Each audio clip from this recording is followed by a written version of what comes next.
Previously, we covered the basics of authoring custom tasks as well as the Gradle specialized classes to use when working with files. In this chapter, we will modify our custom task to output to a file using what we've learned so far. So far, our task has an input and an action. It doesn't have an output such as a file. Let's say we wanted to write the string to a file in addition to printing it out. We can add a variable for this output file.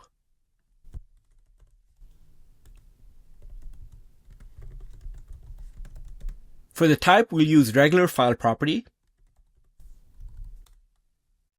And we'll annotate this with get OutputFile. Now in the action, we can get the file and write to it.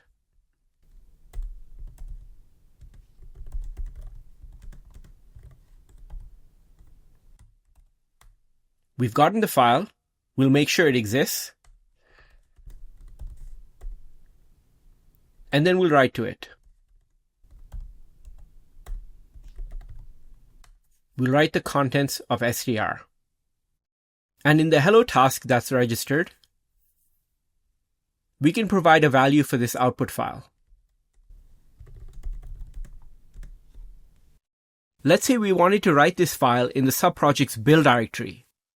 Let's take a look at the docs to see what is the best way to get a reference to the build directory for the subproject. In the documentation, we can search for files and then click on Working with Files and go to the first section.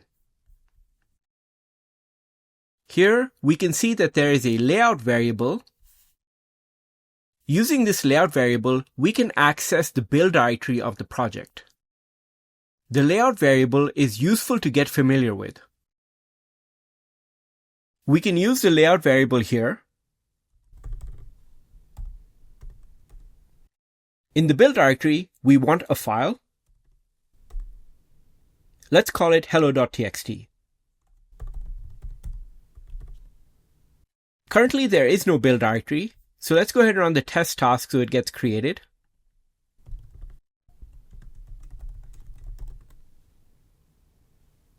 If we look at the directory, currently there is no file called hello.txt. Now when we run the hello task,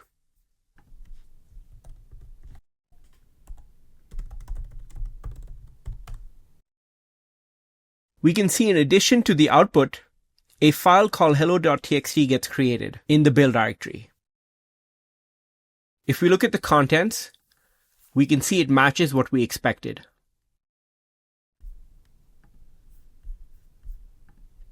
To recap, you can define a custom task type by extending the default task class.